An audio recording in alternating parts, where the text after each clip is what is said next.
So we'll begin the webinar right away. A very good evening to all the panelists and attendees. I'm Khushi Jhaveri, the Study Abroad Coordinator for University of Tokyo India Office and the facilitator for today's webinar.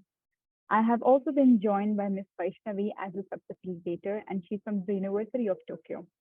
We are here again for the Global Network Project of University of Tokyo India Office, and we hope to encourage students to pursue their further studies in Japan through this project.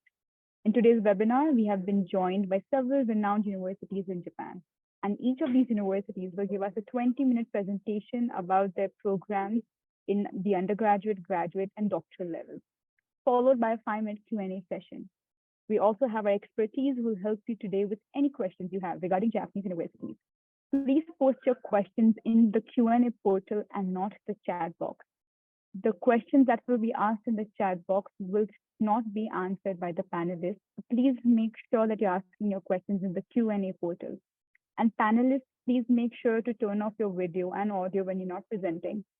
Also, we'll be sharing a questionnaire in the chat box and a separate survey towards the end of the webinar. Both of them are for very different purposes, so please make sure you're filling both of them by the end of the webinar. And thank you so much for understanding, and I hope you enjoy today's webinar. Now I'll be sharing the agenda of today's webinar.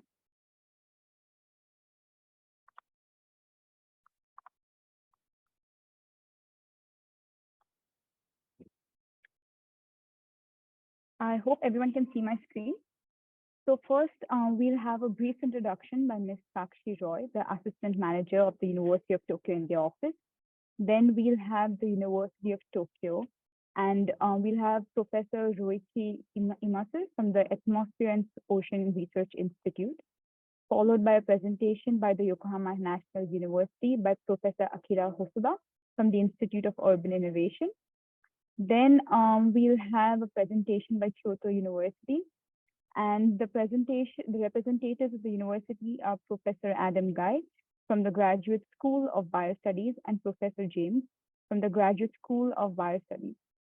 Lastly, we'll have a presentation by Keio University by Professor Tatsuya Hagino and Mr. Sharma from the Graduate School of Media and Governance. So now I'd like to request Ms. Sakshi to commence the webinar with a brief introduction. Thank you, Ms. Khushi, for the introduction. So hello, everyone. Welcome to this webinar, Study and Work in Japan, session 14. My name is Sakshi Roy, and today I'll be giving you a brief introduction about our project. So first of all, I would like to thank all of you. We are so glad that you have participated in our webinars. So thank you very much for supporting our online seminars by attending. And to all our panelists, thank you for contributing into this webinar. Because of your support and contribution, we have successfully completed 13 sessions of this amazing Study and Work in Japan project. And there will be many more such sessions we have planned for future. So thank you very much. So all of you may know that this webinar is hosted by the University of Tokyo India Office and is brought to you by MEX, the Ministry of Education, Culture, Sports, Science and Technology in Japan. So by means of all these sessions, our mission is to introduce Japanese universities to you and to assist you to study and work in Japan. So our office is a part of Study in Japan Global Network Project in Southwest Asia by MEXT, and we provide comprehensive information on Japanese universities. Not only the University of Tokyo, but we provide information to all of the Japanese universities because we are the part of our project is funded by the Japanese government. So we promote kind of all of the Japanese universities.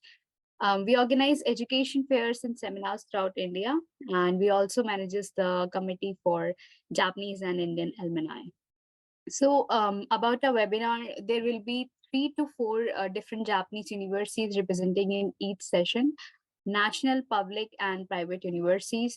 And all of the universities will be introducing English-based programs that are offered by them. So I must tell you that studying abroad in Japan means you'll further your study in a well-rounded education system. You'll experience a unique new culture and you have a chance to gain more international perspective. However, I know it would be difficult to understand everything in such a short period of time, in 20 minutes each university, but I would like to recommend you all to please note down the contact addresses of each university, so that in case you have further doubts, please feel free to ask them directly later on by writing them. So thank you very much for listening to me. Please stay till the end of the session. And please don't forget to register for our next webinar. We have a lot in store for you. So please register for all of our sessions. So yeah, I hope it will help you to achieve your dreams of studying and working abroad in Japan. Thank you very much. Thank you so much, Ms. Sakshi, for the very brief introduction and very informative introduction. I would like to reshare the agenda slide, but before that, I would like to tell all the students that the application periods of Japanese universities are going to begin or also have begun in many universities. So I believe this webinar will be very informative for you as you could apply to the universities that we'll be presenting today. So let's jump right into the webinar. I'll share the agenda slide once again. Great. So now the first presentation will be by the University of Tokyo by Professor Imasu from the Atmosphere and Ocean Research Institute of the university. Before we start with this presentation, I'll talk a little about the University of Tokyo. So the University of Tokyo is the first imperial university in Japan and is regarded as one of the most prestigious educational institutions, not only in Japan, but globally. The university is home to several notable alumni, including prime ministers, Nobel laureates, and astronauts. Graduates of the university have landed themselves with great job opportunities and have had a significant contribution to the society. So now I'd like to request Mr. Imasu to give us an insight into the university and talk a little about his research as well.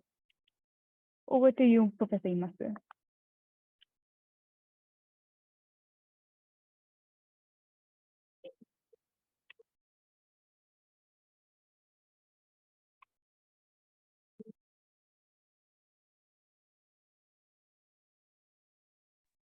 Can you see my presentation file? Yes, we can see your presentation. Thank you. So, oh, sorry, it stopped. I made a mistake. Sure, take your time, no problem. Until then, students, please ask questions in the Q&A portal. We would love to answer them as soon as possible. Thank you. Okay, thank you for inviting me to the session. I'm Ryoichi Imasu from the University of Tokyo. Today, I will talk about satellite measurement of greenhouse gases from space and numerical simulation to estimate CO2 emissions based on the observational data. So this is the outline of my talk. Firstly, I will talk about the satellite measurement of greenhouse gases from space. Then I will explain two approaches to estimate CO2 emissions, so-called bottom-up approach and top-down approaches. So for the latter approach, numerical simulations of greenhouse transport is very important. So I will talk about it in this part. So then I will show you some examples of analysis of greenhouse gas emissions and sinks in a global scale and regional scale and point sources. So in the last part, I will talk about the importance of biosphere to estimate CO2 emissions. So as you know, there are many emission sources of CO2, but the climate change has been caused only by anthropogenic emissions. So one of the important issue is to understand the circulation of CO2 in these systems. So this figure shows the CO2 budget in the Earth system. Red part shows the anthropogenic emission, and orange shows the natural part. So the system is very complicated, but the most important point is how much portion of anthropogenic emissions remained in the atmosphere. So it is said that about 60% of anthropogenic emission will remain in the atmosphere, and the climate change is caused by the remaining CO2. In this figure, very concrete values are shown for each fluxes based on the present knowledge, but the uncertainties are very large and the fluxes are always changing. So the purpose of our study is to evaluate these fluxes more precisely and make clear the processes which affect the CO2 budget in the system. So for this purpose, observational data are most important. So this figure shows the location of ground-based measurement sites, where the atmospheric CO2 concentration are measured. So you can easily find that the locations are very limited in the less narrow zone in the northern hemisphere, and the sites over the ocean are very sparse. So researchers have hoped to develop satellite sensors to measure CO2 concentrations from space in order to fill these gaps of measurements. So this figure shows the geometry of satellite observation of the atmosphere. Each method shows the advantage and the disadvantage. However, from the viewpoint of spatial resolution, on the ground, the method 2 is superior. So the many of satellite sensors developed to measure greenhouse gases takes this geometry. So this figure shows a general procedure to analyze satellite data. Generally, raw data measured by the sensor is gibberish signals, but calibrating this data and converting the data into the very meaningful data, such as spectrum, we can use this data. So by processing the spectrum with a method so-called retrieval analysis, we can estimate the vertical profiles of temperature and gas concentration like this. Then, by gathering these point data, we can get a global map of gas concentration like this. So there is a long history of development of satellite sensors to measure the atmosphere. However, in the early stages, it is very difficult to measure the greenhouse gases because the sensor sensitivity is not enough to detect the signals, very slight signals from greenhouse gases. So many space agencies have tried to develop a greenhouse gas dedicated satellite after 2000s. These are so-called hyperspectral sounder. Today, I will mainly talk about Japanese sensors named GOSAT and its successor GOSAT-2.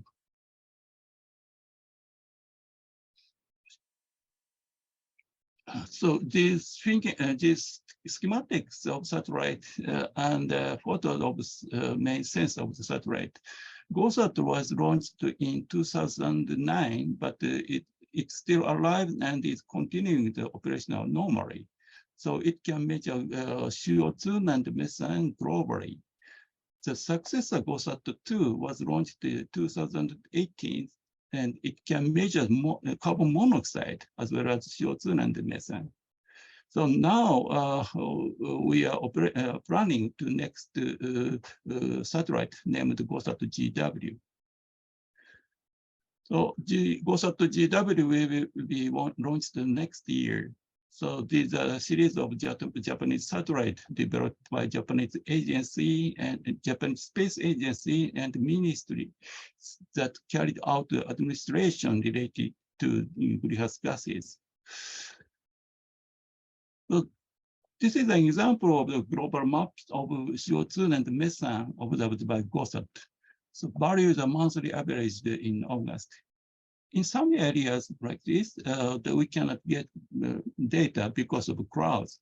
However, these measurements drastically increase the number of observation points compared with ground-based measurement. So this is an example of temporary changes of CO2 concentration averaged over the United States and Australia.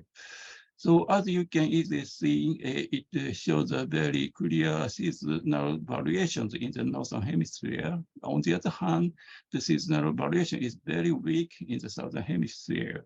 So these differences caused by the difference in the proportion of land and ocean between these hemispheres. So, however, the annual trend in both hemispheres are almost same, taking a value of about 2.20 ppm per year. So next, I would like to explain the concept of approaches to estimate the CO2 emissions. So first one is an approach so-called bottom-up approach. This is a method of estimating anthropogenic CO2 emissions based on the statistical data, such as energy consumption. Or we can directly measure the fluxes, vertical fluxes using a measurement system. So on the other hand, a method based on the atmospheric concentration of CO2 is called top-down approach. This is a method to estimate CO2 emission and sinks by combining observation and numerical simulations. If both methods are perfect, evaluated emissions are same to each other, must be same to each other. However, both are generally inconsistent. So the reducing this inconsistency is an important goal of our research. Next, here I would like to explain the top-down approach in a little more detail. So this figure shows the data flow. The left panel shows the numerical simulation. Here we assume that the model is perfect, and the uncertainties comes only from the emission data. For running the model, we need meteorological data and such as wind speed and wind direction, and the biosphere data also is necessary. And we assume that tentatively the emission sources like this. So, and the result, we can get the CO2 concentration maps in the atmosphere like this. So on the other hand, from the measurement, we can directly get the concentration data from the system like that. So if the first assumption about the emission data is perfect, the calculated concentrations matches to each other. However, generally these concentrations differ. So we updated the original emission data based on these differences. So by repeating these calculations, better emission data can be obtained. So this is a principle of top-down approach. But in the actual analysis, supercomputer are used to perform calculations based on the more mathematical methods. So these are examples of CO2 transport simulation in a global scale and regional scale. Tokyo City is located here, so you can see a clear dynamic cycle in both scales.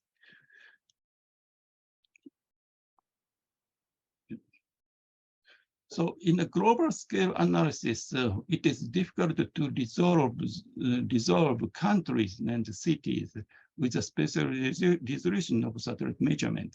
So we divide the globe into subcontinental size area. So in this case, we divide the globe into 64 areas. And the strength of emission and sinks are evaluated for each area. So this is an example of the final results. Left panel shows the estimated surface fluxes of CO2 in July and January, and the blue means uptake of CO2, and red means emission from the area. So the right panel shows the effectiveness of the satellite data compared to the ground-based measurement. It shows that the satellite measurement effectively improved the emissions in red areas, red areas, mainly in the tropical region like this. So as for regional scale, there are many emission inventory data in the world. This figure shows a seasonal variation of monthly average emissions of CO2. So each line corresponds to each database. Here I show you a very famous 8 databases. However, among these famous databases, there are big discrepancies. So in some cases, it differs almost twice like this. So one of the purpose of our study is to deduce these discrepancies based on the observational data.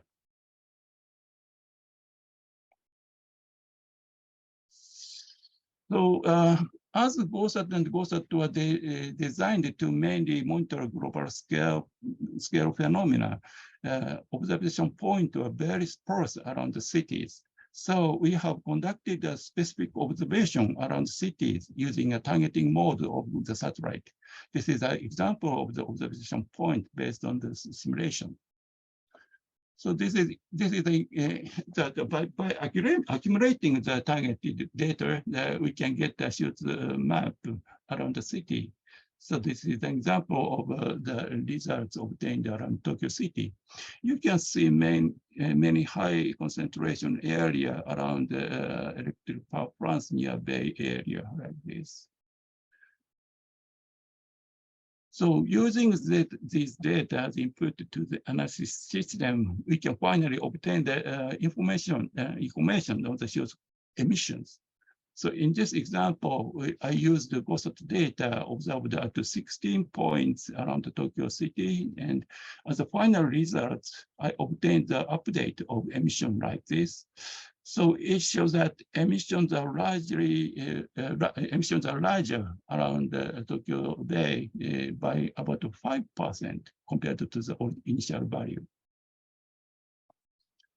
So, so far I have talked about the Japanese satellite, but a similar effort has been made in the United States. The first satellite was OCO to be launched in the same year as GOSAT, but it was unfortunately failed. But now OCO2 and 3 are operating. So now, NASA is planning to install a similar type of sensor on a geostationary satellite to monitor greenhouse gases very continuously.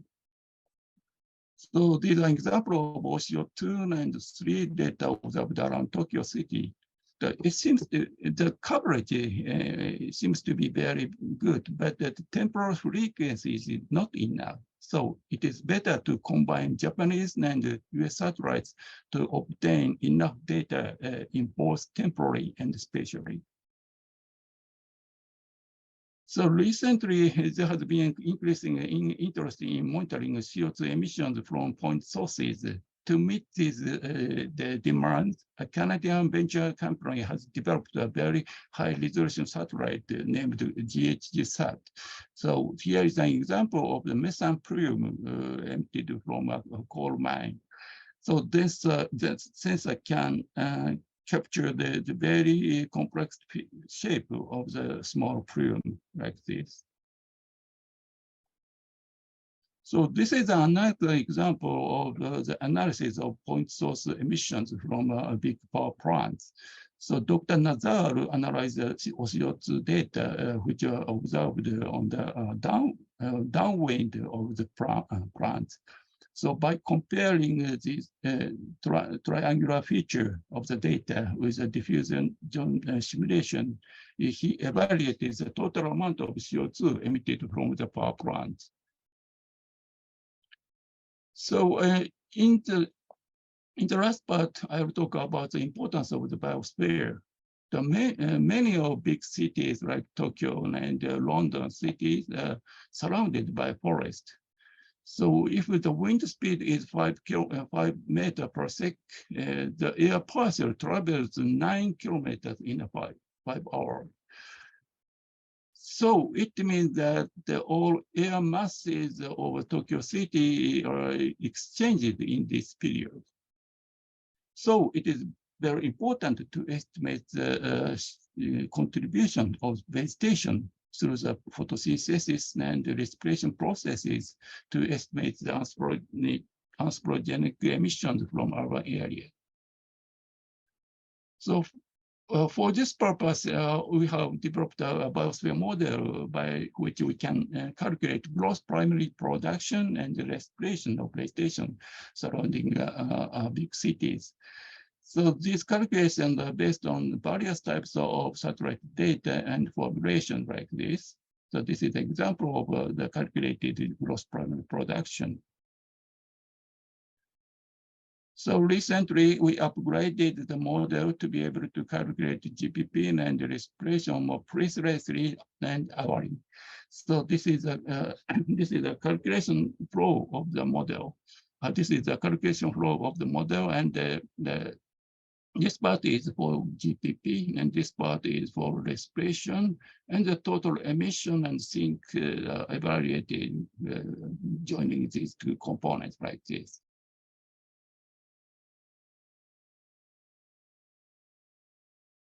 So this is a schematic which shows the concept of a CO2 monitoring system over mega city like Tokyo. So it illustrates the mixing of air masses between vegetation area and urban area. So by combining satellite sensors for monitoring greenhouse gases and biospheres, we can get a total monitoring system to evaluate the CO2 emissions from urban area very precisely. So if you are interested in these activities, we welcome you to join us. Thank you.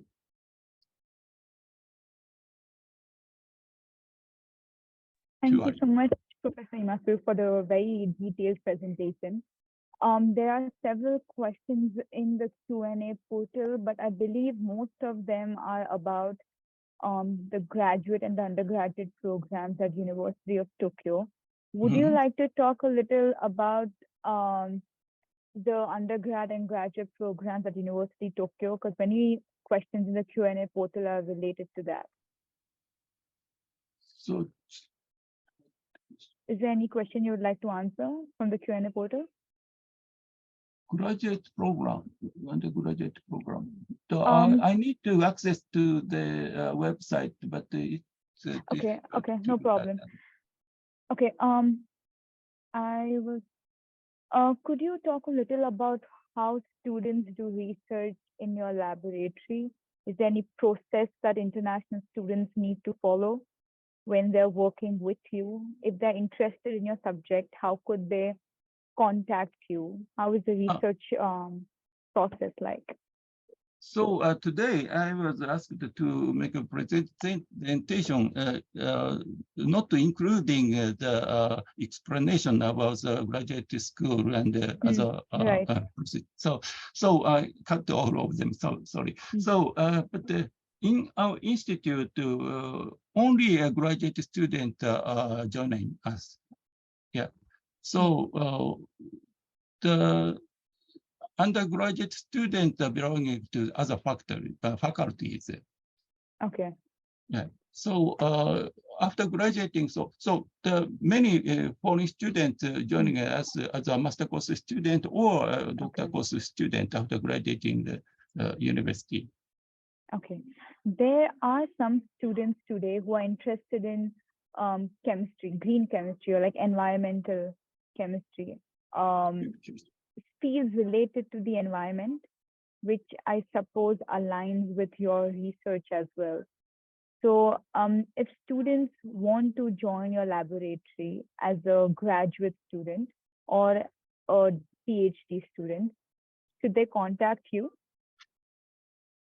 Yeah, yes. So 2 weeks later, one of my students from India will have opportunity to discuss with Indian student via this method. So I hope I hope all students to join the discussion with my student. Okay. Yeah. Thank you very much for answering the questions. There are still many questions in the Q&A portal. Yeah, I will later answer to the questions. Yes, Yeah. thank you very much.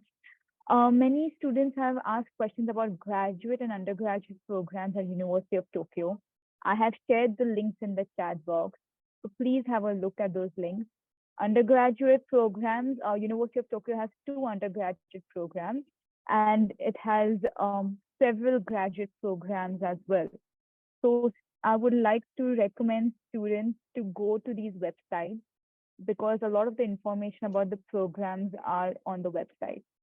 So yes, thank you so much, Professor Imasu, for the presentation. And we will proceed with the next presentation. I'll again share my agenda slide. Please give me a moment.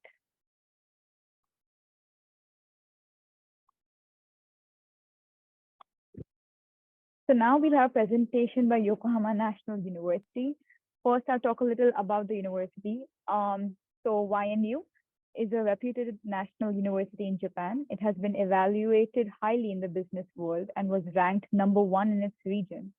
It offers 1 undergraduate program, 6 graduate programs, and 4 doctorate programs in English. All courses in engineering are in English, so it would be a great opportunity for international students. It provides English programs in economics, public policy, infrastructure, and law. So now I'd like to request Professor Hosoda to give us an insight into the university. Okay. Can I start? Can you hear me? Yes, sure. Yes, Okay. we can. Thank you for introduction. I am Akira Hosoda, professor of Yokohama National University, Japan.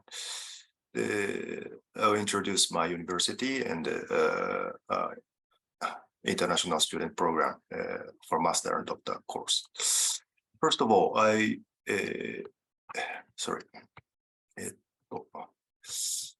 I'm going to share the admission information of my university. I have already shared this link in the chat box. I hope you can find it. Okay. Here,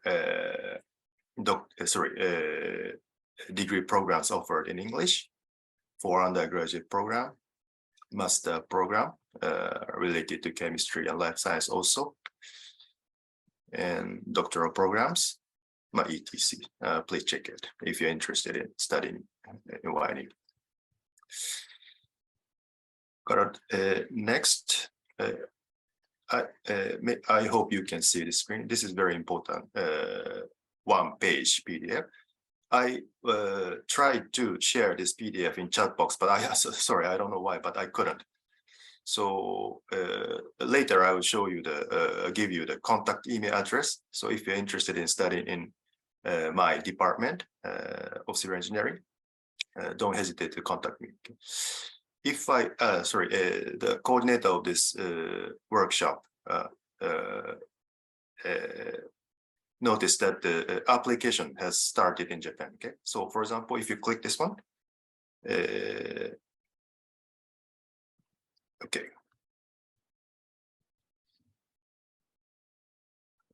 You can see this is special program. Okay, really special program of Japanese government.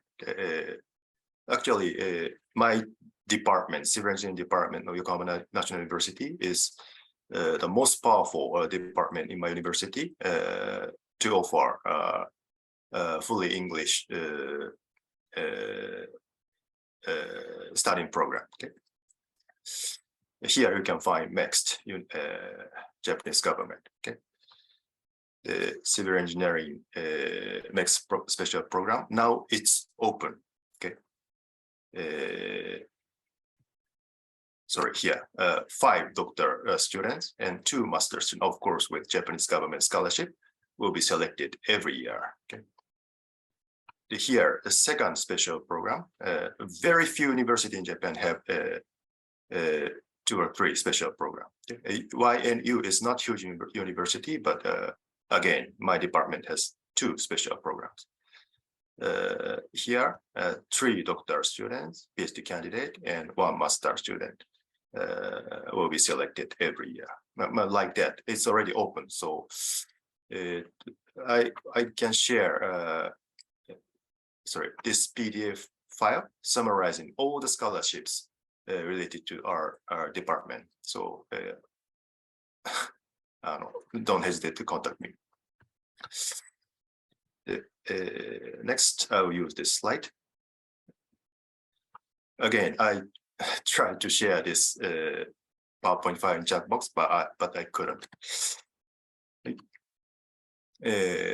I'll briefly introduce Yokohama National University itself, and after that, I'll explain the studying life in my own department. Do you know Yokohama? It's very near Tokyo, only 30 minutes by train.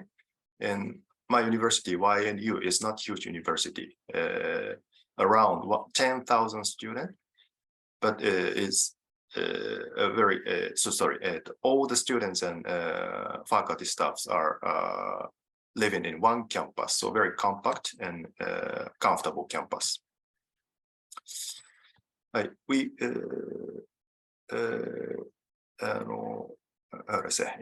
put importance on practical education, so we're trying to contribute for solving social problems. I already talked about that. All English programs are offered for undergraduate and master or doctor program. But hopefully you can get the scholarships, but if you cannot, even when you cannot get scholarship, now Japanese yen is not so strong, so the tuition fees is not that expensive. We have 5 colleges, and we don't have a college of medicine, but as you can see, 5 colleges. I will shift to explanation of my own department. I am civil engineer. Actually, I graduated from University of Tokyo, but compared to University of Tokyo, it's really great environment. So many number of international students are studying here with Japanese students. I will show you the statistics later. Again, only 30 minutes from Tokyo, and very attractive city, and it's a really open city and second largest city in Japan. Fashionable and attractive, and very unique historical development. And YNU campus is a bit away, several kilometers from CBD, but Seoul Greenfield campus, there is a reason. Maybe you will know after you join YNU. Actually, very famous Professor Emeritus Miyawaki Sensei, he was the leader of the plantation, and that is one of the reasons. So you can enjoy studying and doing research or in a very Greenfield campus. But dormitories or cafeteria, student center can be utilized. But you don't need to use Japanese for studying life or research life, but learning culture or language is also interesting and make your life fruitful. Okay, so free Japanese language classes are also offered.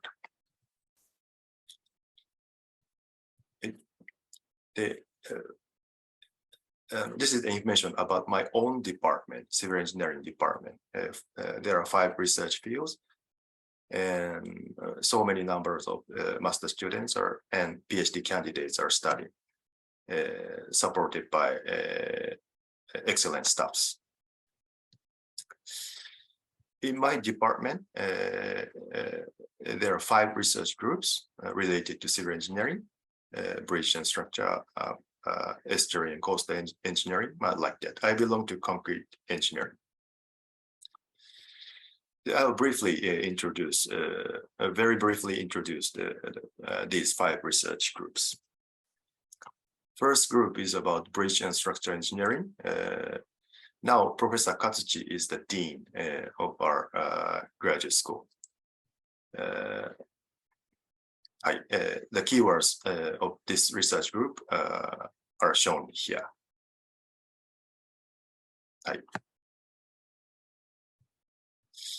But you can enjoy experimental work using wind channel or numerical simulation, etc. Second group is about water issues like estuarine and coastal engineering, supported by these professors. Dr. Mayo is from Estonia. You can find the keywords related to this research group.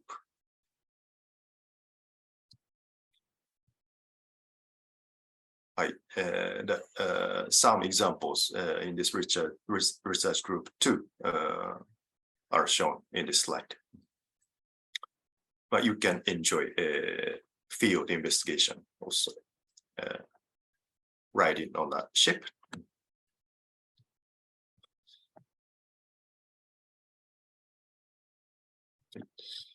Group 3 is about geotechnical and geoenvironmental engineering, instructed by these talented professors.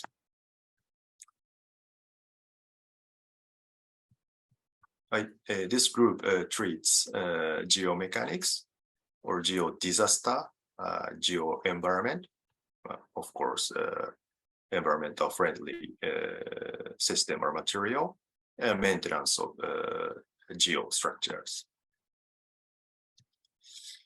Group 4 is about doing research about transportation and urban engineering. You can find keywords here: urban and regional planning, disaster risk reduction, traffic engineering, mobility design, sustainable society, etc. Instructed by these researchers.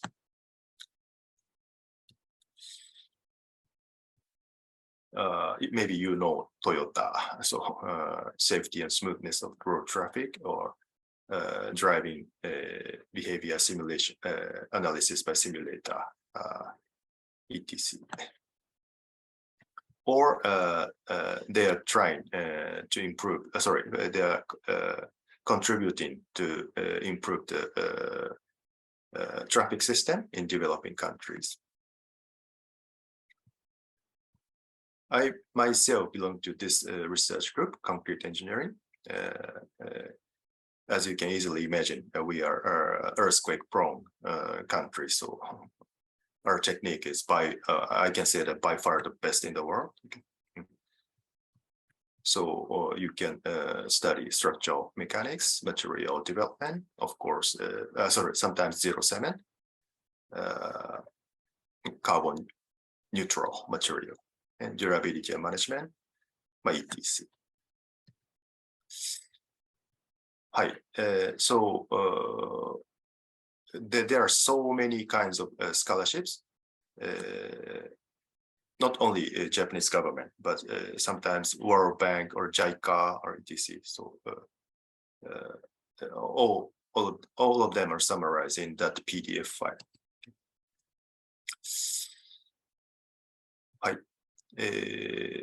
I'll briefly introduce those scholarships programs. First one is, again, the mixed Japanese government scholarship. These are so-called special programs, really special one. And JICA scholarships, all these are categorized in this JICA scholarships. So many numbers, okay?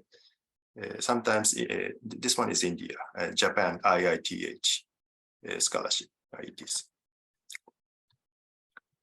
And this is for master student, World Bank scholarship. It's the name of the system is Infrastructure Management Program. Now I am the director of this program.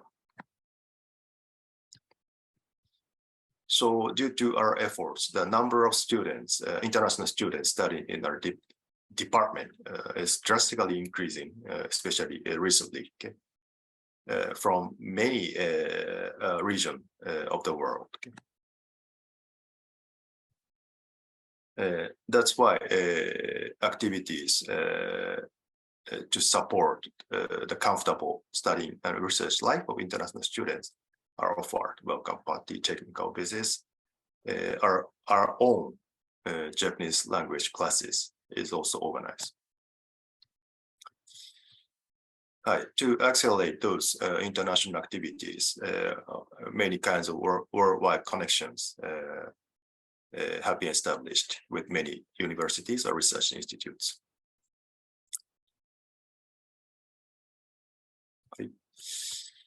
And double degree programs are also offered. These are not related to Indian universities. Near India, Bangladesh agreement with BUET was also established, and I joined the ceremony for this agreement. Actually, this leader, he also graduated Nagoya University, and his teacher and my teacher, University of Tokyo, were friends. Okay? Something later, Japanese culture or Japanese network is expanding. I like that. You can enjoy the field trip or site investigation, etc., for your research activities. These are the stuffs to support your future study life in Japan. Finally, this is the contact address, FS or Civil YNU ACJP. I will share this contact address in the chat box. Again, don't hesitate to contact us. That's all from me. Thank you. Thank you so much, Professor Hosoda, for the very comprehensive presentation. We have a couple of questions in the Q&A portal, so can I go ahead and ask you some? Yes. Thank you. So are there undergraduate programs Yes. at YNU for civil engineering? Civil engineering, all English program? Yes, everything English. Undergraduate is a bit difficult. They study in Japanese in bachelor course. Okay. But there is a graduate program for civil engineering, right? Sure. Okay, thank you.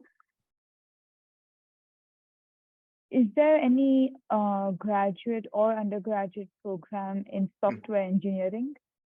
Software. Computer engineering. Okay, so computer engineering. Yes. Yes.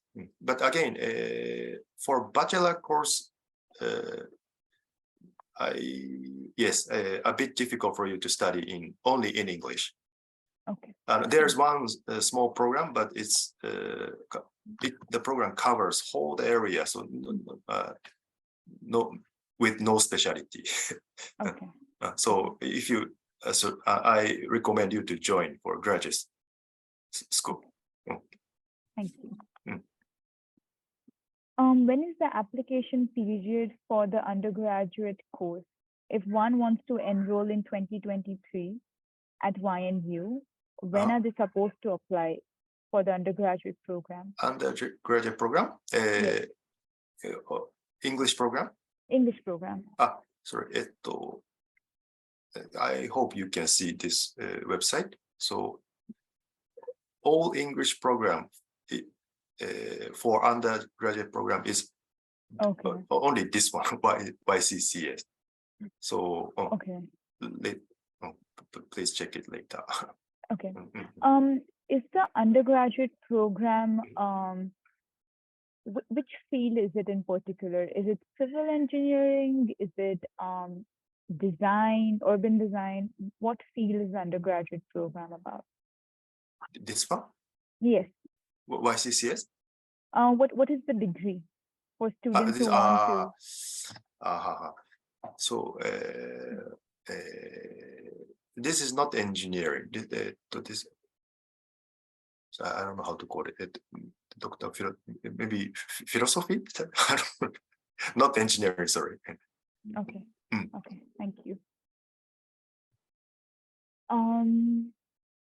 then we have a question related to sorry, I cannot share PDF file in chat box, but it's the system. I tried to. I think it is the system. Oh, really? Oh, I What see, you I see. could do is you could maybe send a link if you have. I see. Okay. Yeah. Or maybe you could copy paste the content of the Mm. PDF. If it's not too much, then you could maybe copy paste the content of the PDF to the chat box. Usually I can do, but sorry, I couldn't. It's a system, I think. Okay, I see. Oh, okay. Mm. Okay, no problem. Mm. Is there any MBA course? Business administration. No.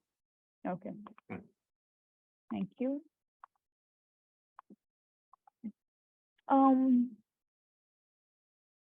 How can one do research about the professor at YNU?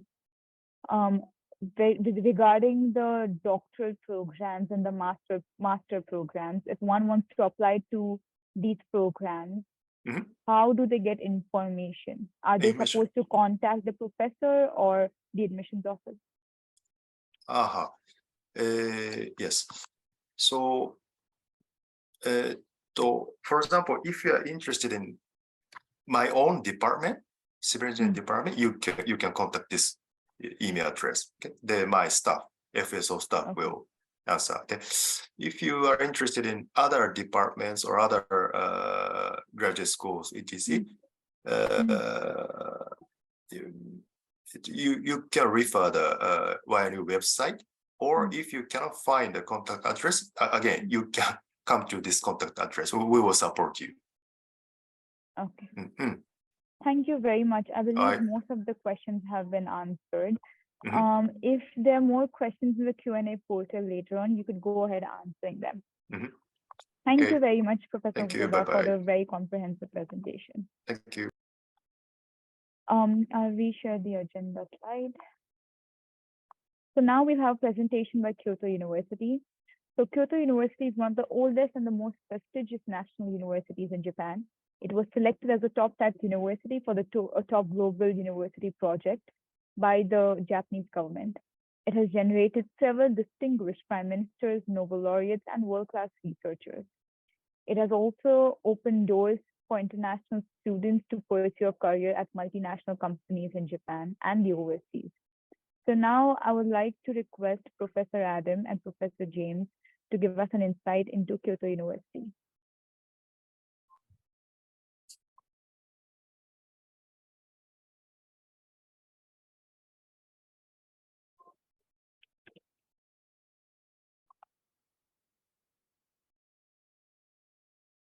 Let's see, we'll back up a little bit.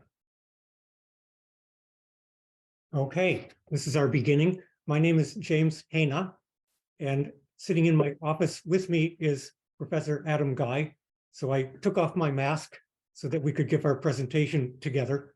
I'll put my mask on after I'm finished. I'll just give a brief introduction to specifically the Graduate School of Biostudies. So I am realizing that a lot of students are interested in a lot of other disciplines, and I'm afraid that I won't have much information for you about other types of programs at Kyoto University. If you're interested, please check out the general website at Kyoto University and do your own exploration.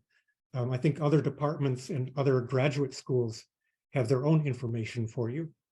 I won't have much information about undergraduate studies at Kyoto University. I will point out that both myself and Professor Guy do teach in what is called the Institute of Liberal Arts and Sciences, which is an all-English undergraduate program at Kyoto University. So it does exist. Check it out on your own if you're interested in undergraduate studies. So first of all, Kyoto University is a little bit nonconformist. It has a tradition of independent thinking. That's produced a lot of creative scholarship at the university that makes it a little bit unique among some of the national universities in Japan. So it's a great place to do biology. So a little bit of history for you. It was founded in 1897. So we're this year celebrating our 125th anniversary. And it has, again, a reputation for academic freedom. And it's also a leading research university in Japan. So our composition is a reasonably sized university with a total of 22,000 students. We currently have about 2,259 students who are international students. This is an older pie chart.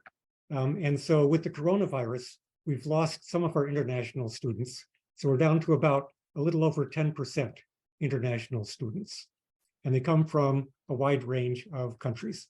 Notably on the pie chart, I'm missing the Americas, but they constitute a fair percentage of international students as well. If you look at the Graduate School of Biostudies in particular, let me see if I can move this out of the way or minimize it. Let's see. Is this interfering with you? Oh, you can see. Okay, good. I can't see it.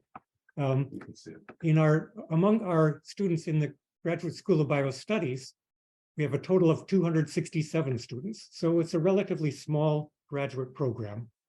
And if you break this down into numbers, about 60% of our students are in the master's program and 40% are in the PhD program.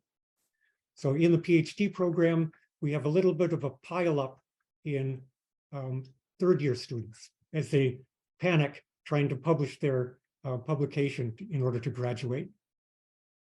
There's about an equal representation of first-year and second-year students in the master's program. So if you look at just the international students in the Graduate School of Biostudies, there are 75 students currently coming from about 23 different countries. And we have at least one PhD student from India right now. Some of these are funded by MEXT scholarships, which is important if you don't have your own private funding. So about 30% have scholarship funding and the rest are self-funded. So in the previous presentation, if you compare the financing for US versus Japan, it's a lot cheaper in Japan. I guarantee it, I'm American.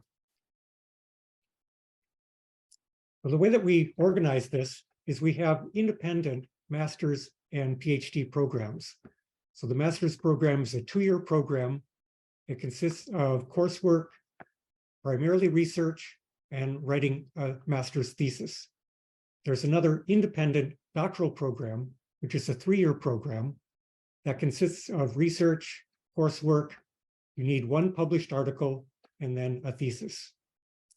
A lot of students will begin at the master's level and then continue on for the PhD. So it's 5 years total. The advantage is you can start your research at the master's level and continue it in order to get a nice high-profile publication for your PhD. So just to remind you, they're independent programs, but a lot of students continue in the same laboratory to complete their PhD. So where do people go from the master's program? If we trace where master's students go upon graduation, about 60% go into industry.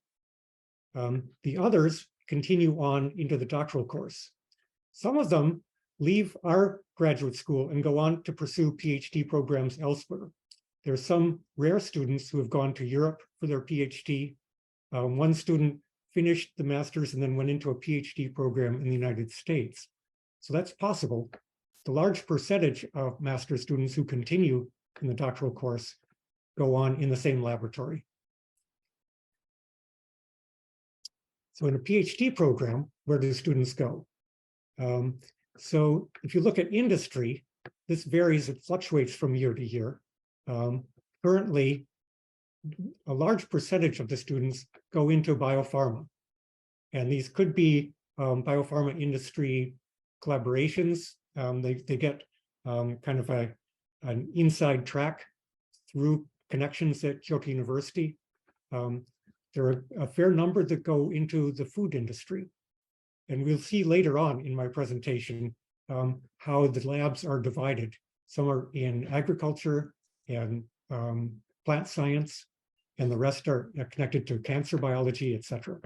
So the lion's share of graduates who go into industry go into either biopharma or the food industry or cosmetics.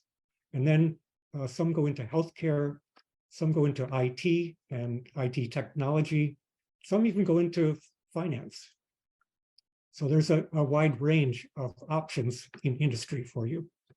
The rest go into postdocs and try to remain in academia.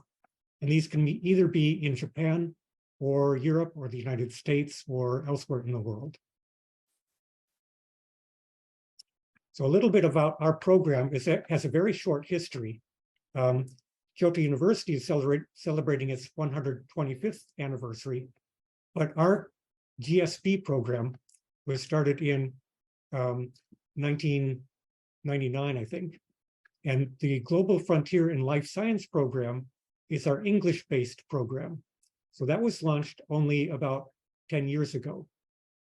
So again, this is all English, and the coursework, research, and theses are all in English. You'll write your master's thesis or your PhD thesis in English. So this is a kind of concept map of all of our different research activities. So it includes everything from bacteria and viruses to humans with different model organisms along the way. There's a lot of interest in plant biology, and that includes evolution, development. There's a certain crosstalk. So there's one lab working on worms, studying meiosis and chromosomes.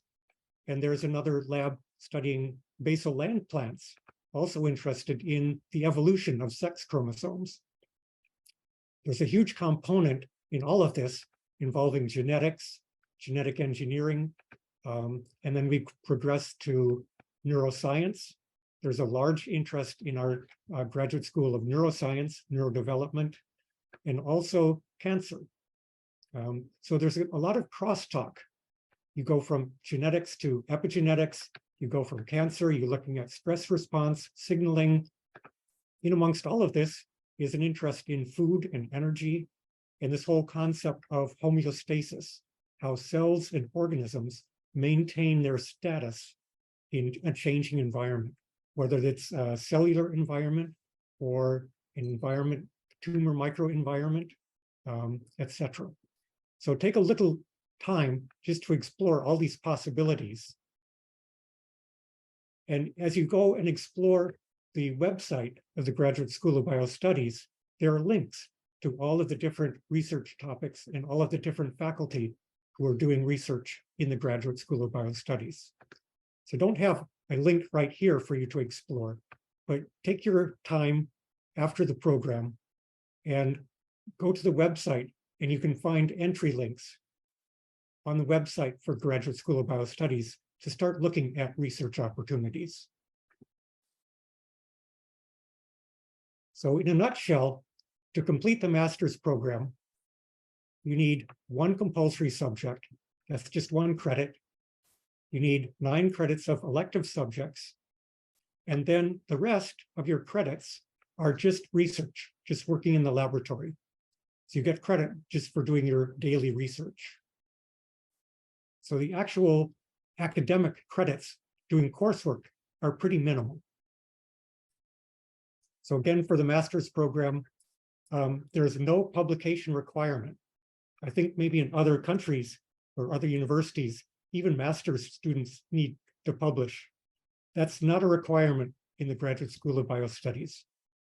So basically, you'll do your coursework, you'll do your research, and then you write a thesis in English, and then you'll have to defend that with a tough examination, a thesis defense. So that's all you need to get your master's degree. For the PhD program, it's pretty similar. There's one compulsory subject, there's just one elective subject, and then all the rest is research. So 3 years of research. And then hopefully you'll graduate on time. If you do run overtime, there are ways that we can allow you to stay on and keep paying tuition and maintaining your research in the laboratory. So try to finish in 3 years, but if you go over, it's not such a big problem. There's this other requirement of one first authored paper in a peer-reviewed journal. So this is an example in neuroscience, in a Cell Reports, that's a high impact journal. So our first author is now doing a postdoc, I think in Germany. So this is a little map, kind of with font size indicating your involvement in research.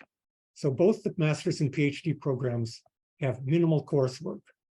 What this means is, if you really want a thorough, well-rounded education, you're going to be self-motivated to do a lot of self-study. Will point you in the right direction, but if you want to learn things outside of your narrow tunnel of your own research, you're going to have to broaden your own research and your own education outside of the laboratory itself. We do provide a large amount of hands-on technical training, and all of our faculty are very fluent in English, so that's really not too much of a problem. And then again, most of your time will involve active research. So how to apply? I'll just direct you to the general GSP homepage. From there, you should be able to find links on how to apply.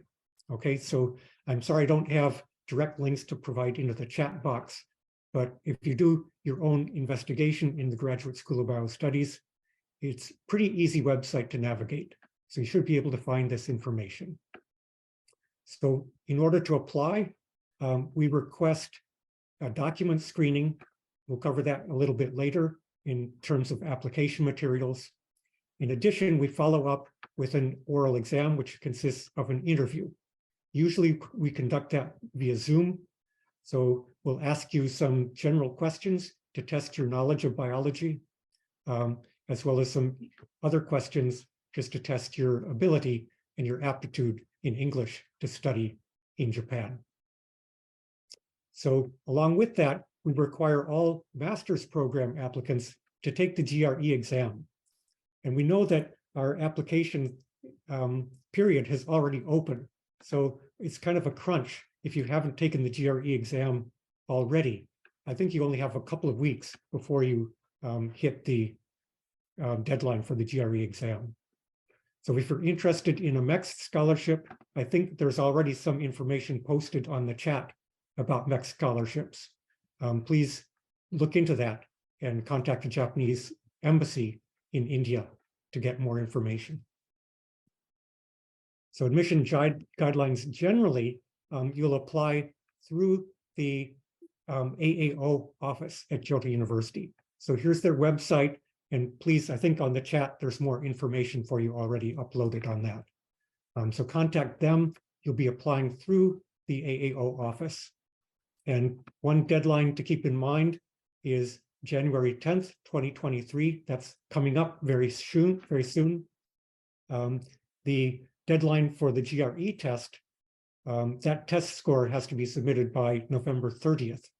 So that's just a couple of weeks. I'm sorry if we're coming in at the last minute. I hope other students who are thinking about this in the future might have more time to apply next year.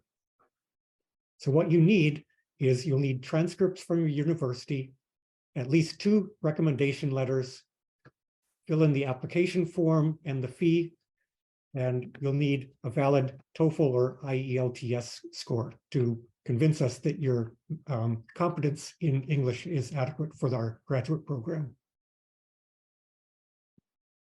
Oh, I forgot to mention that you need to contact the head of the lab. That's very important to see, first of all, if the lab has space for you. We have some labs that are very large labs with a lot of graduate students already. So you need to look at the faculty list, look if there's a good fit for your research interests, contact that faculty member. You can find his email on his website. and then make a contact. These people are very open to negotiating with you, seeing if you're a good fit for their laboratory. So they, again, send in your application by this deadline of January 10th, 2023. So with that, I'll turn it over to Professor Guy, and he'll talk to you about a special program, which is our Marco Polo program. Right, okay, thank you. Good afternoon, everyone. We do have, in addition to the Global Frontier in Life Science program, we have a special mixed program. It's called the Marco Polo Study Program. Okay, this was conceived, created here at GSB, okay, by Professor Nakano. Okay, and his concept was that he wanted a special program for young scientists who, in the spirit of Marco Polo, okay, to make discoveries in new unexplored research fields. The key point is that this is for Asian students from Asian countries who are underrepresented in science research in Japan. So as the data you saw in the earlier slides, we have students from more than 20 countries, but actually, a lot of our students come from just 3 countries: China, Taiwan, and South Korea. Okay, that's kind of logical. They're our closest international partners. But you know, there's a wide variety of talent in Asia. We want to try and encourage that. Okay, so we have a master's and we have a PhD course as well, and everything. All education guidance is in English, just like the global course. Okay, so the numbers, we have 2 master's positions, 2 PhD positions each year. Just to give you an example of our intake, in 2022, we had 2 students from Mongolia, 1 from Malaysia, and 1 from India. Okay, a very talented PhD student from North India actually joined us this year. For the 2023 intake, we're actually receiving applications now. Okay, so I'm afraid the deadline is this month. So if you are thinking of applying to the Marco Polo study program, please do it now. Okay. Generally, we'll do a document screening in December. We'll have a series of interviews in January, and those who are successful, you'll be informed in February of next year. It is a very competitive program. Okay, there are only 4 positions open, but you will not be competing with students from China or Taiwan or South Korea. They cannot apply to this program. So this is actually a very good opportunity. Okay, now for the important stuff. Okay, the support that you'll receive as a Marco Polo scholar. Okay, all the admission tuition fees are paid by MEX. Okay, you would normally have to pay this sum of money to join. You will receive a monthly payment of 147,000 yen. That's to cover your living costs. Okay, to give you some idea, this is basically the same amount of money that a Japanese student would receive if they were to get a scholarship from a Japanese government as well. Okay, so it's a very generous payment. You get Japanese health insurance. We pay for your transport to and from your home country to Japan. Of course, we'll help you with visa and housing and so on. And you can take free Japanese language classes also. So if you want to apply for the 2023 program, please just visit our dedicated website, okay, marcopolostudyprogram.org. There is an email address, okay, on that website, so you can direct any inquiries to that in English, if you like, or you can ask us now, anything you want, okay? So who knows, maybe we'll see you in Kyoto as a Marco Polo scholar, okay? So thank you very much. You can take any questions now.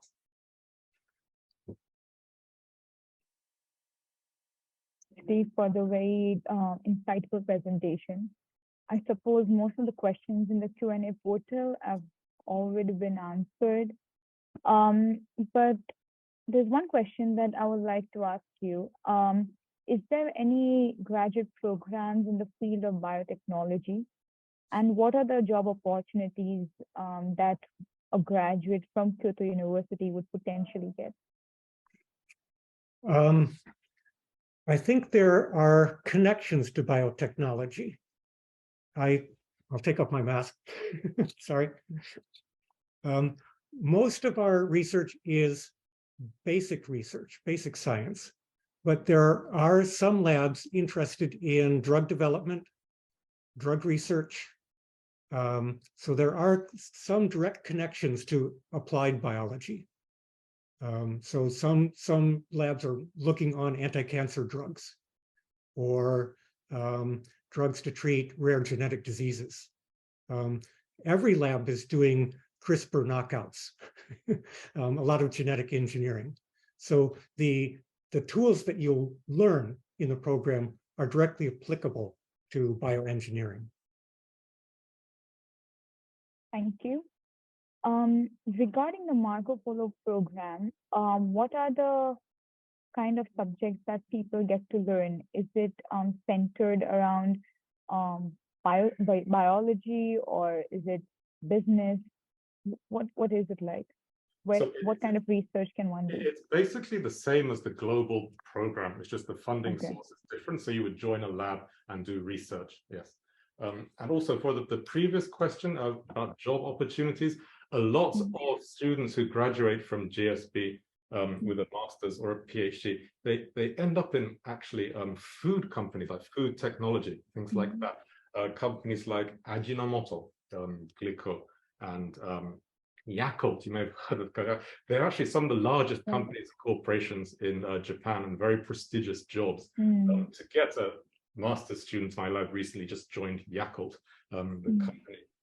It is, I think that the stuff here, the science that you learn at GSB is actually kind of prized by these sorts of companies. Yeah. Also, brewing companies are branching out, not only beer, but they're interested in a lot of other food technologies, and branches out even to nutrition and other disciplines. Right. I wanted to know if the graduates working at these companies, do they know Japanese? Is Japanese a requirement? And students who are enrolling in your graduate or PhD programs, do they also get the opportunity to learn the Japanese language? In the Marco Polo program, we provide Japanese lessons. For all of our international students, there are Japanese classes available on campus. Okay, so they can take Japanese classes. And to be honest, most of the international students who do get jobs in industry in Japan have somehow become pretty fluent in Japanese during their PhD studies. Okay, all right. And regarding the Marco Polo program, when do the applications begin? I must have missed this point, but when do the application, what's the application period like? Oh, so we opened it in September, beginning of September. We actually posted an advert on Nature Jobs, but the window is very short. It's actually to the end of this month, simply because it's quite expensive to post a job advert on Nature Jobs. So please, if you are going to apply, please do so before the end of this month, the 30th of November. That is the deadline for the application. Okay. Thank you very much. It would be great if you could share links regarding the graduate program and the Marco Polo study program. Okay. Thank you very much for answering the questions. I hope this presentation helps students, prospective students, and help them consider your university for further education. Thank you very much once again. Thank you. I will reshare the agenda slide.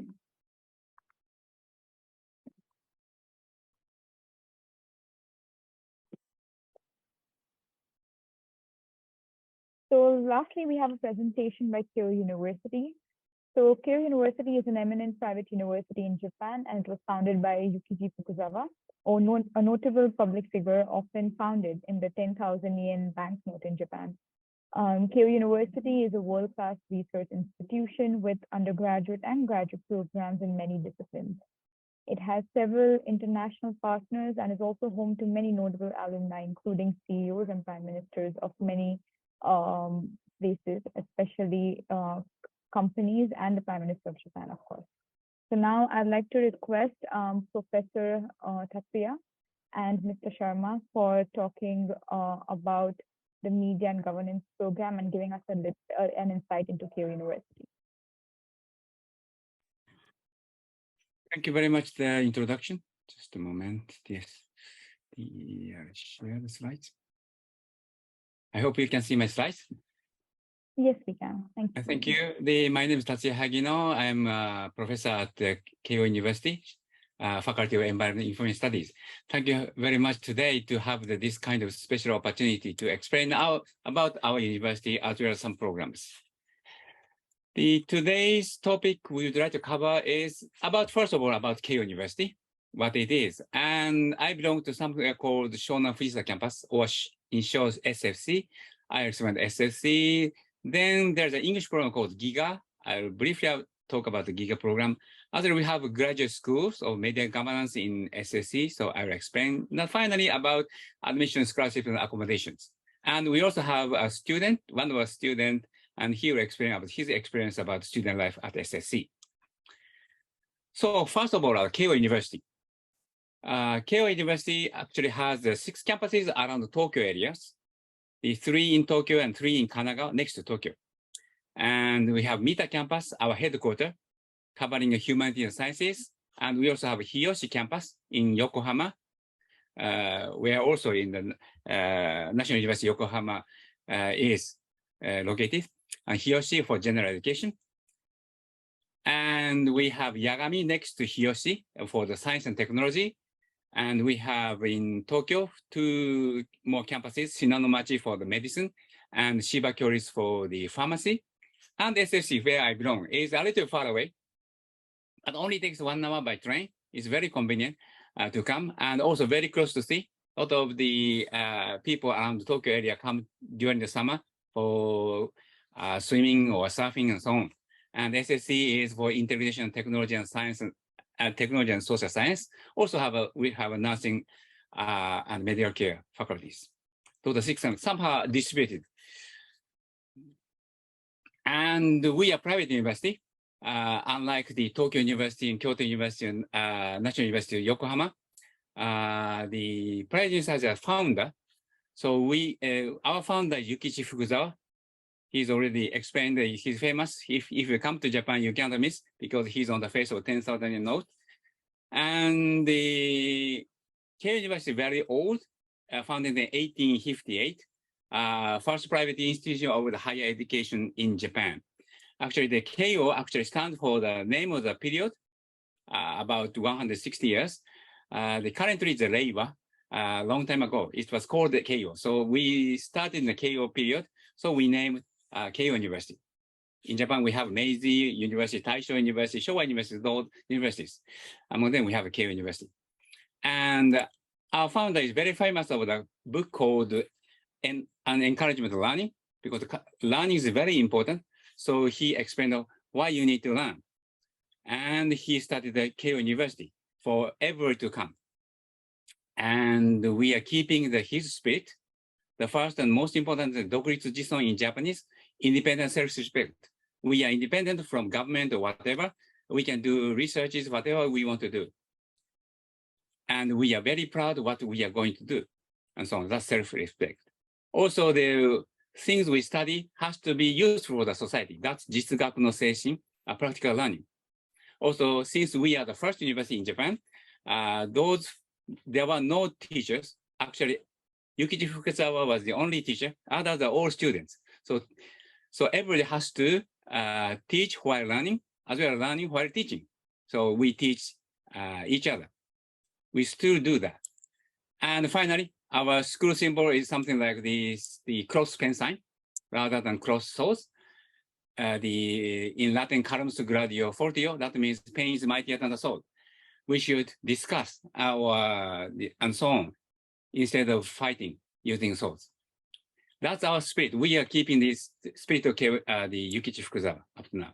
And we have quite a big university, comprehensive university, 10 undergraduate faculties and 14 graduate schools. Those are the areas. I won't go into the details because of the short of the time. And about the size, we have 33,000 students, and among them we have more than 2,000 international students and 2,500 or more faculty members.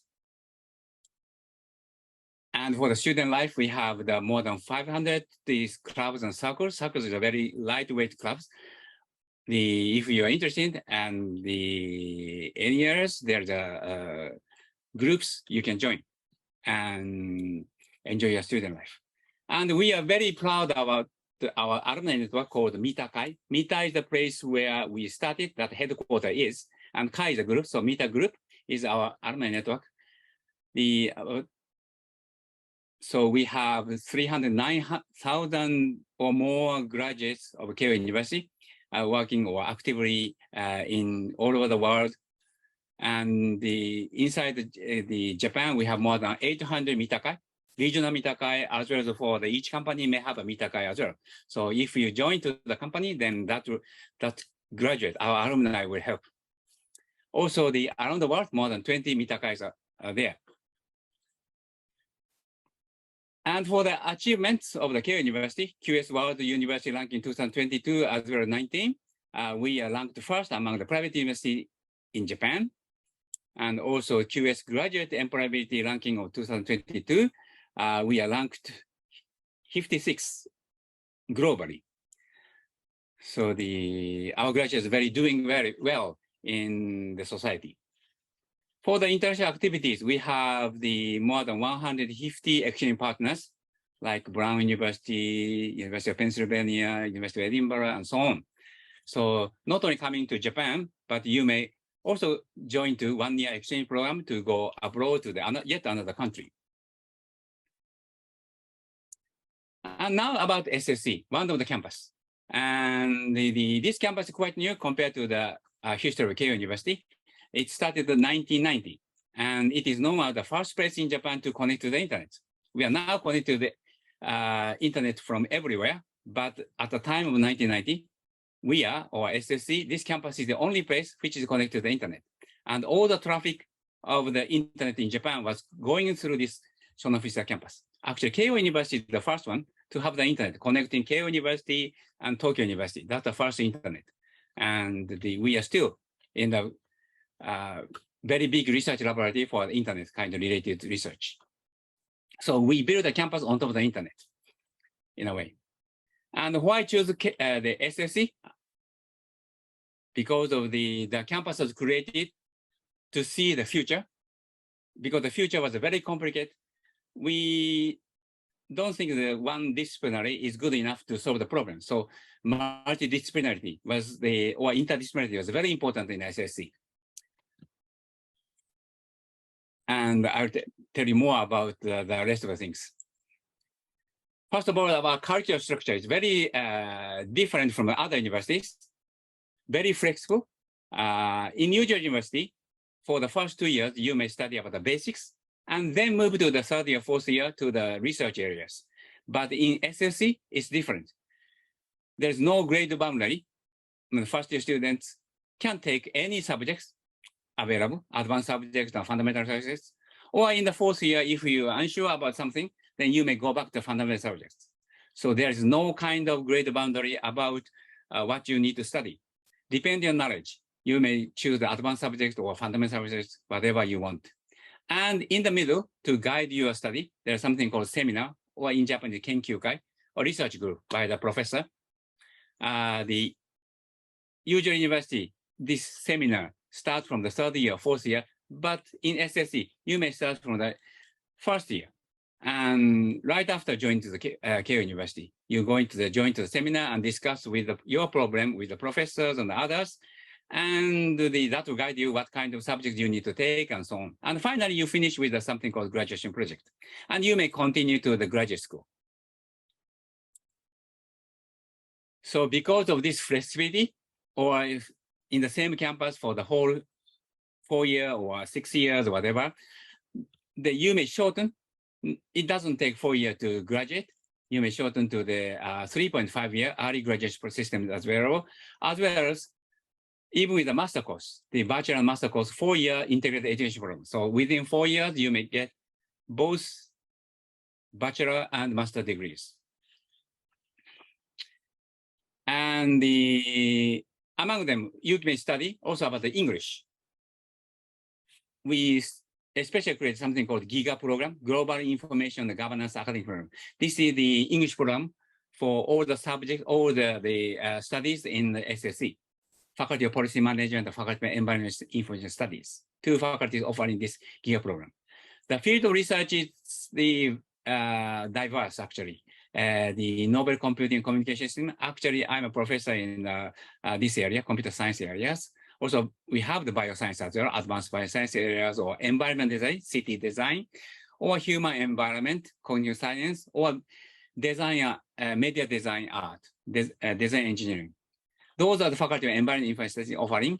And the policy management, faculty of policy management offering urban regional strategy, business administration, international strategy, social innovation, and policy management. But the important thing is that although you may enter to the one of the faculty, you can take the other faculty subjects as well. Or we encourage to mix them together. Interdisciplinary education or issue-oriented, project-based. That seminar will guide you what kind of area you may study. For example, the automatic car driving is very now popular now. We are doing research as well. Those are the computing areas, IT or GPS or vision integration, AI, those areas. But what happens if car crashes? You might study about traffic law or insurance policy. We might change the insurance policy, new insurance policy. Who to be blamed when car crashes? Those areas, the urban regional strategy or policy design, you can study both in the Shono campus. Or there's a person who wanted to create the Spider-Man. So because Spider-Man is very strong, he studied advanced bioscience, but he not only studied about bioscience, but he created a company called Spiber. Now in Japan, the Tsuruoka, Yamagata Prefecture, he created a company and created jobs as well. So he studied business transformation as well. So those areas you can not only study in the science, natural science area, but also the business areas. And combined together, you may create a new company and so on. And about graduate schools, also in English, all the areas can be studied in English. Our graduate school called Media and Governance. Media stands for the environment information studies, undergraduate, and the governance stands for the policy management areas. So both areas go the merger together to create one graduate school.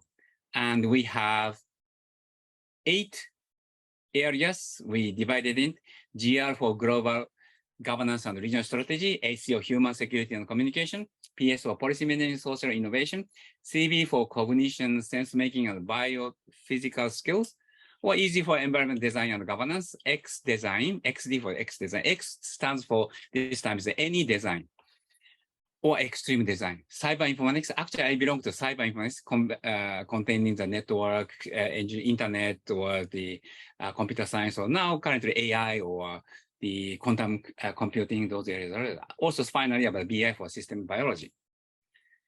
And for the application, no written test, no interview, no need to come to Japan for both undergraduate, that's GIGA program, and graduate schools. And for application for the undergraduate, we strongly recommend you to submit your IB or SAT or ACT or GC, whatever kind of the scores you have. And English proficiency, if you studied under the English, then you don't need to submit any. But other document is important, 3 minutes professional presentation videos. We look at your presentation video and the screen through the looking at the documents. And for the graduate school, it is similar. You submit your documents. And the important thing is the application must obtain approval in advance from one of the graduate school committee member of their program of your choice. There's a list of professors listed in our homepage, and there's a contact address there, so you should contact. Or there's also contact form you filled in. Then it will automatically send to the professor you're interested in. And tuition fee, about $10,000 US. And compared to other countries, very cheap, economic, although we are in a private university. And we have a lot of scholarships. For the undergraduates, we have next scholarships, or Menta Mitakai is our graduate is donating for the money for the scholarship. The academic fee or admission fee is exempted for if you got this scholarship. Also, Kobayashi Masatada scholarship is also our graduates are donated the money. Also, for the graduate, we have the scholarship as well. Since I'm using too much time, I have to move quickly. We also have accommodation near us and newly available in 2023. The new dormitory is next to our campus. Now about student life. Thank you, Hageno Sensei. All right, so I will take it from here. Good afternoon, good evening, everyone. My name is Samanva Sharma, and I will continue the talk by sharing my experience as a student in Japan. Next slide, please. Thank you. So a quick background about me. I am an international student from India, part of the master's program in cyber informatics at the Graduate School of Media and Governance, Keio University, Shonan Fujisawa campus. My current research interests are in quantum computing as part of the Advancing Quantum Architecture group, where I focus on building quantum algorithms and applications, as well as building community and educational resources. So if you would like to tackle hard and challenging problems that affect all of us in society and make use of quantum architecture and quantum networks, I strongly recommend you to take a look at the Advancing Quantum Architecture, or AQUA group, and also consider applying to the Graduate School of Media and Governance. Next slide, please. So there's a lot of extracurricular activities offered at Keio University, and specifically at Shonan Fujisawa campus, as Professor Hageno also pointed out, but I would also share a bit of my experience as well. So from what I encountered, there's this group called Keio Welcome Net, which is a volunteer organization supported by Keio alumni, or Mitakai. And this supports the stay of international students by organizing local events, and they connect with you, and they host local events, introducing you to the life and culture in Japan. They host both online and offline events, so you can choose to either attend in certain cases from your home, or you can also choose to interact with other international students whom you might not have the opportunity to meet otherwise. So this is a great place to start. Another thing that Professor Hageno pointed out in the slides earlier was student groups and clubs. Keio SFC offers clubs for a lot of activities, including but not limited to arts, music, dance, literature, debate, sports, and many more. And at last count, there were about 68 organizations and 40 athletic groups at SFC, so you can choose from a wide range of activities. And we also take pride in our student festivals. We have summer and fall festivals organized by student groups, where they host a lot of fun events. They put up snacks, stalls, performances, and end the evening with fireworks. So it's a great place to be, and a great community experience. And I highly encourage you all to check it out and be a part of it. Next slide, please. So talking quickly about scholarships, this was already covered in the previous slides, but just a quick refresher. So you can apply for scholarships before and after admission. So before admission, there's primarily things like the MEC scholarship, which award scholarships of up to 6 and 12 months, I believe, for the graduate program, but these might be different conditions for the undergraduate program. There's also the Keio Design the Future Award, which also offers a lot of support during your stay in Japan. The details for all of these things will be available at the International Center website for Keio University. So I encourage you to check that out. And in addition to that, after admission, you can also continually apply for scholarships every semester, where some of the prominent ones are the Keio University Scholarship, the Keio University Graduate School Scholarship, which is something that I also received. There are donor designated scholarships, and there's a lot more that can help support your stay in Japan. Next slide, please. Thank you. So now to end it off quickly on a note of why to choose Japan as a study destination.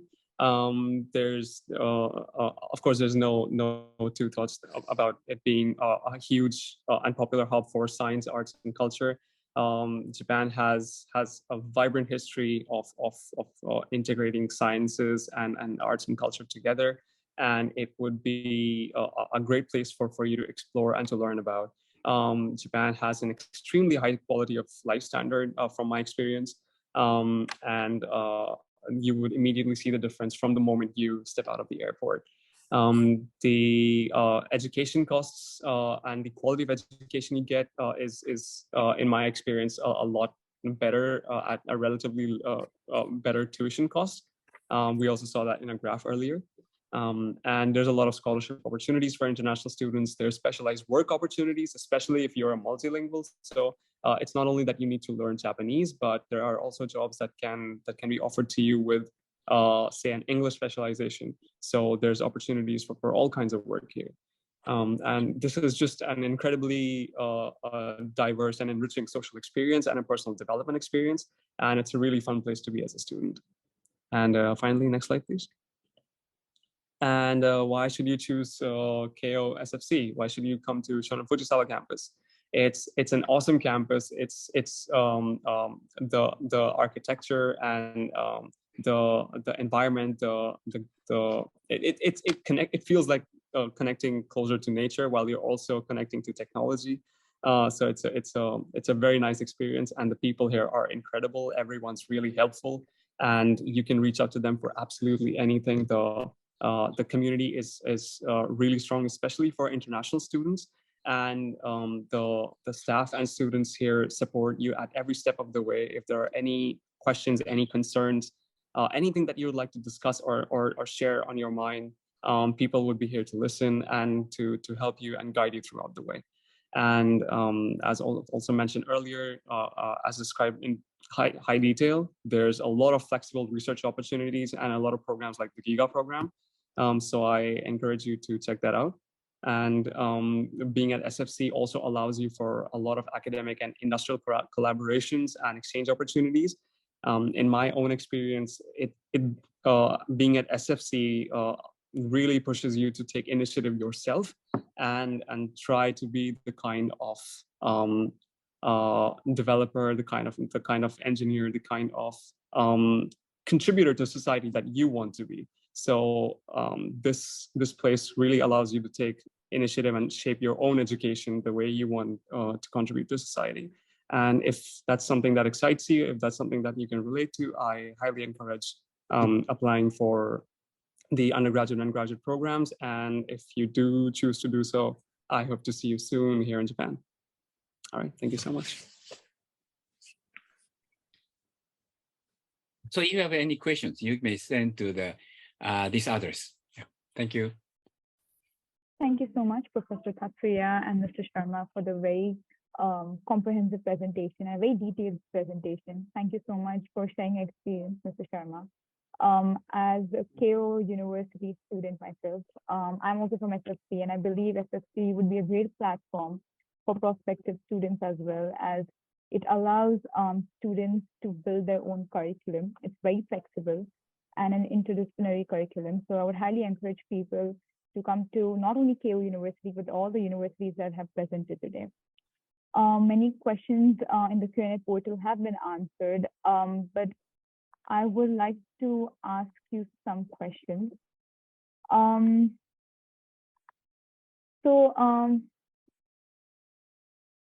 For students who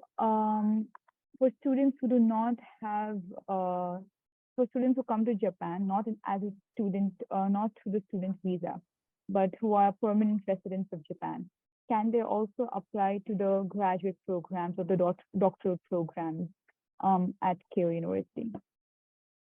Of course, there's no difference over the overseas students or Japanese or the living in Japan, those living in Japan. Okay, thank you very much. Also, can students get private scholarships as well? Private means the scholarship entities. Yes. Oh, yes, there are various actually. Yes. Hundreds of the scholarships available. You have to look at it.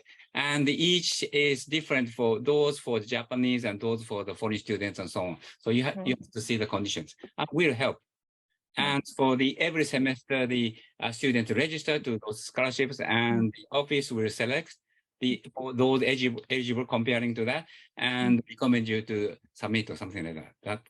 That the student life office will help to get scholarships. Thank you very much. If students want to enroll into the doctoral program or the master's program, do they need to contact the professor personally, or are they supposed to apply through the application guidelines on the website? We recommend to, or strongly recommend to contact the professor first. Okay. You need a letter from the professor that he or she will accepting you. Otherwise, we will have somehow the student who do not have supervisor, something like wandering around. That's also created a lot of problems. So we strongly recommend to contact a professor beforehand. Thank you very much for answering the questions. I believe students can also contact the admissions office of KOSFC or the other campuses as well for more information. The admissions offices of all the universities in Japan are very helpful. So they will reply to you in a week or two.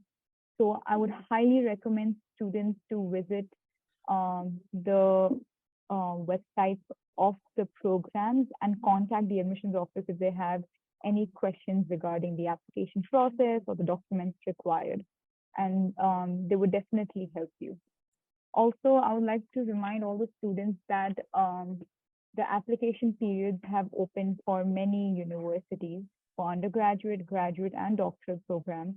So please make sure that you're visiting the websites of the program. The university website itself might not have much information. So for example, if you want to apply to the Environmental Information Studies program of Keio University, please visit the SFC website instead of the Keio University website. I guess that pretty much sums up all the questions and comments. Thank you so much for the presentation once again. Thank you. Yeah, thank you so much. Appreciate it. Thank you. I'll reshare the agenda. So this marks the end of our webinar. Thank you so much to all panelists and attendees for attending today's webinar. The recordings of the webinars conducted earlier are uploaded to the University of Tokyo India Office website, and the link will also be shared in the chat box, so please have a look at that. The next webinar is on 26th November at 3 p.m. at 3 IST, 3 p.m. IST. So you could register for the webinar using the QR code here. And we hope to see you then and in the upcoming webinars. Thank you so much once again to all the representatives of the university and the participants for joining today's webinar. Thank you very much.